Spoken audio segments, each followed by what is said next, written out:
नमस्कार आप सभी को। स्वतंत्रता दिवस की 75वीं वर्षगांठ पर आप सभी को शुभकामनाएं प्रेषित करता हूँ।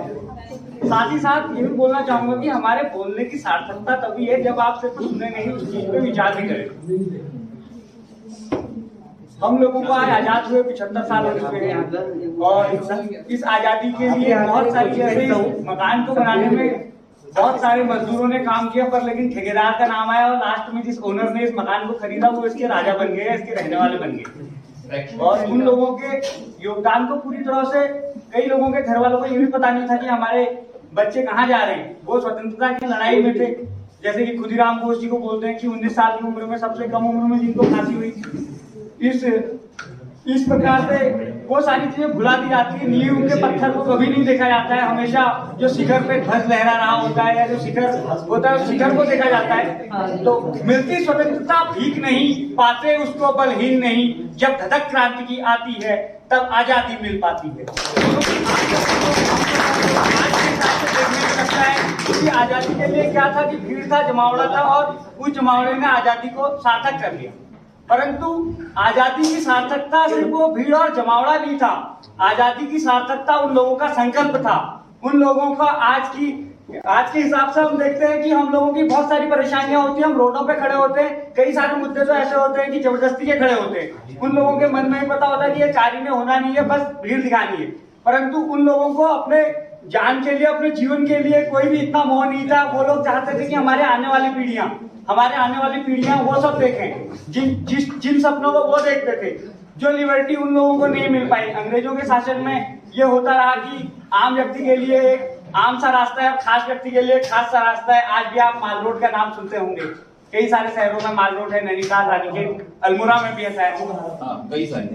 तो हमको आवश्यकता इस चीज की है कि अगर हमें नींव मिली तो इस नींव के शिखर पे हम उन व्यक्तियों को बिठाएं जो इस देश के लिए और सार्थकता से अगले शिखर तय करें।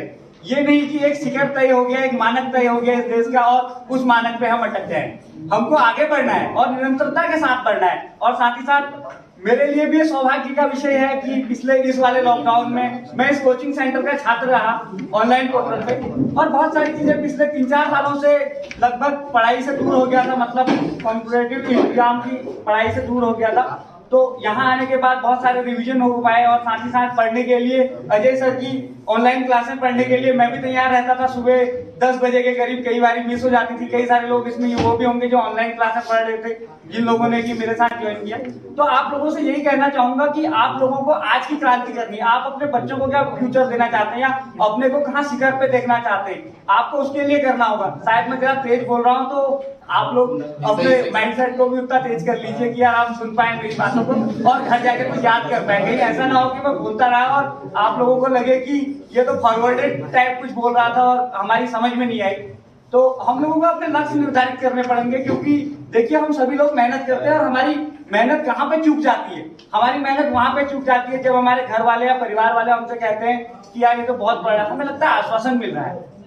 क्योंकि सीधी सी बात है कि यह कि अपना लक्ष्य निर्मित मैं न करता, यह कि अपनी चाल मैंने नहीं साधी, यह कि खाई खंडकों को देखने में चाल मेरी टूट जाती, अंत में भी आश्वासन चाहता हूँ। क्योंकि हम सभी लोग आश्वासन ही तो चाहते हैं। मतलब आप लोगों में से हर किसी को, मतलब आप जिस भी तरफ जाते हैं आप लोग यही चाहते हैं कि यार हमें सांत्वनाएं मिले, हमें मतलब पुरस्कृत किया जाए। साधारण से शब्दों में हर व्यक्ति पुरस्कृत होना चाहता है। मंचों की तरफ क्यों दौड़ रहे हैं, क्यों इस डाइस की तरफ आदमी आना चाहते हैं, क्यों लोग विधायक बनना चाह रहे हैं इतना? क्योंकि वो सम्मान चाहते हैं, उनको पुरस्कार चाहिए। तो उस पुरस्कार को पाने के लिए आपको मेहनत करनी पड़ेगी, क्योंकि हम मन ही मन अपनी पीठ खुद ही थपथपाने लगते हैं अगर जरा भी कुछ करने लगते हैं। तो इसलिए हम लोगों को चाहिए कि अगर उत्कृष्टता चाहिए हमको अपने जीवन में, अगर तेज चाहिए तो उसके लिए कुछ ना कुछ करना होगा। क्योंकि आप लोगों ने रश्मि रथी शायद बहुत सारे लोगों ने पढ़ा होगा, क्योंकि यहाँ पर किताबें पढ़ने वाले लोग बहुत सारे हैं। रश्मि रथी के एक बीच में एक शब्द आता है कि अगर कहे विजय तो विजय प्राप्त हो जाती है प्रतापी को भी। मतलब कि शक्तिशाली कोई भी हो सकता है, जरूरी नहीं है कि वो कैसा है क्या है। स्त्री समाज दारा जन धन मिल जाता है पापी को भी। मतलब पापी भी अपने संसाधन जुटा सकता है, ऐसा आराम प्राप्त कर सकता है। परंतु जीवन के लिए आवश्यक सिर्फ ये सब नहीं है। जीवन के लिए आपके चरित्र को लोग उदाहरण बनाएं। विवेकानंद जी की अक्सर विद्यार्थी परिषद बातें करता है, क्योंकि विद्यार्थी परिषद की अक्सर यहाँ पे बातें सुनता हुआ आ रहा हूँ, तो अब मैं भी उस संगठन से जुड़ा हुआ हूँ, तो शब्द निकल जाते हैं, भाव निकल जाते हैं, कहते हैं कि पानी का ढलान जिस तरफ को होता है उस तरफ को व्यक्ति स्वयं चले जाता है।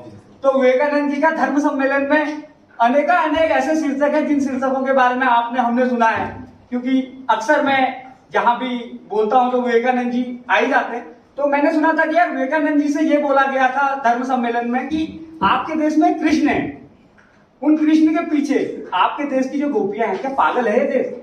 इतने सारे लोग उनके पीछे पीछे भागते हैं, क्यों भाग रहे हैं, ऐसा क्या कारण है? तो विवेकानंद जी ने कोई उत्तर नहीं दिया, वो अपने मन से उठे और चलने लगे।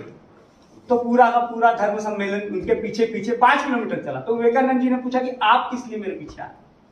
एक जिज्ञासा है, जिज्ञासा के लिए व्यक्ति आता है, और उसी जिज्ञासा को आपको भी अपने जीवन में अपने लक्ष्यों को, क्योंकि कई बार हम भटकते नहीं, हम थक जाते हैं, तो आराम किसे अच्छा नहीं लगता। किसी भी पड़ाव पे अगर आप जाते हैं, कभी भी आप चलते हैं, क्योंकि मैं कांवड़ यात्रा भी गया हूं, तो जब हम 40-45 किलोमीटर चलते थे और पाँव का सेंसिबिलिटी खत्म हो जाती थी, तो यहाँ पे सिसौड़ बोलते हैं, बिच्छू बोलते हैं, और गढ़वाल में पेंडाली बोलते हैं, तो उसकी आवश्यकता होती थी इसको चेतन करने के लिए। तो अपने मन को भी जब हम थकते हैं, सोते हैं, सुबह उठने का मन नहीं करता, तो आपको थपेड़े मारने पड़ेंगे, आपको उठना पड़ेगा उस पर, और अगर आप थपेड़े नहीं मारते तो आप वहीं सोए रह जाएंगे। साथ ही साथ आप लोगों को ये कहना चाहूंगा कि अपने जीवन के लिए एक कविता मैंने स्वयं के लिए लिखी थी, शायद आपको लगेगा कि ये कवि सम्मेलन नहीं है, परंतु मुझे लगता है कि आप लोगों के लिए आवश्यक है, सुनना चाहिए। डूबने वाले से उम्मीद नहीं, उगने वाले पे आस करूं, क्योंकि जो चले गए, जो डूबता हुआ सूरज है, आपको पता है कि वो गया और उसका दिन खत्म हो चुका है, उसने अपना दिन भले ही बादलों की वजह से पृथ्वी को प्रकाश दिया हो ना दिया हो, वो गया।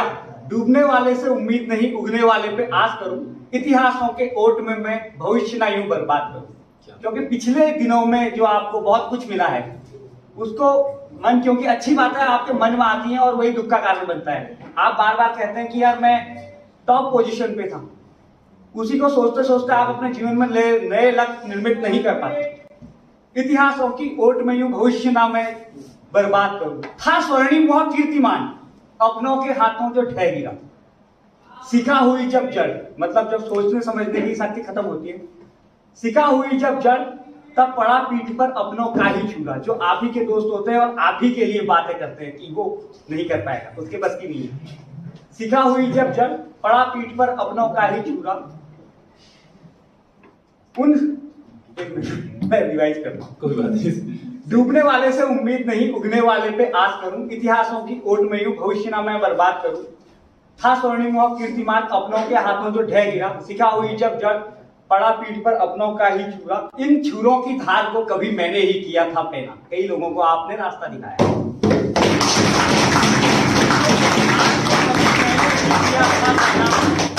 शास्त्र शिक्षाओं को सिंचित कर दिया था तुमको ही, है ना? अरे समझ चले भेदने मुझे तुम लिए लक्ष्य से, क्योंकि मैंने आपको रास्ता दिखाया, आपने मेरा रास्ता पाया। अरे समझ चले भेदने मुझे तुम लिए सौर्य बल समूचे, रणभूमि में लिए बल दुर्योधन से। अरे समझ चले भेदने मुझे तुम लिए सौर्य बल समूचे, रणभूमि में भेदने मुझे दुर्योधन से। हे रवि निश्चित ही जगमग हो, जीवन भर प्रयास करूं, मरूं अगर मैं युद्ध भूमि में, जयी रहूं या वीर गति को प्राप्त करूं, या वीर गति को प्राप्त करूं। आप लोगों को अपने लक्ष्यों को अगर प्राप्त करना है तो आप लोगों को सेल्फ मोटिवेट होना पड़ेगा, क्योंकि मुझे लगता है कि सभी लोग यहाँ पे मैक्सिमम 50-60-70% लोग यहाँ पे कमरे लेके रह रहे होंगे। तो आप अगर कमरे लेके रह रहे तो आप लोगों को सब कुछ स्वयं करना है। अगर आप एक दिन सुबह आपको लगता है यार आज नहीं उठना चाहिए, संडे है, तो वो 6 बजे से 10 बजे चले जाता है टाइम, और उस 10 बजे से तुम शुरुआत करते हो तो 4 घंटे वही माइनस हो जाते हैं। तो आप सभी ने मेरी बातों को इतनी अच्छी तरीके से सुना, आप सभी के अंदर बैठे हुए परमात्मा को नमन करता हूँ और मेरा नमस्कार।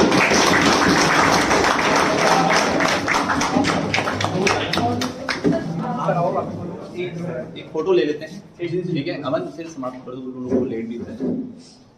सभी ने तो बधाई दी है, सब लोग जितने हैं आगे से।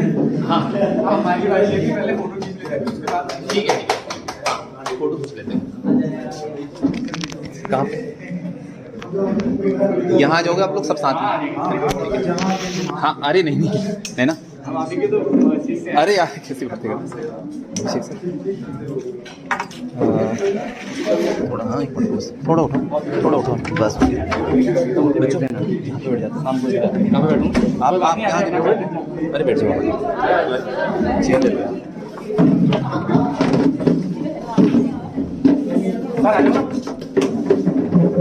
सर आप भेजोगे तो मैं वीडियो वाला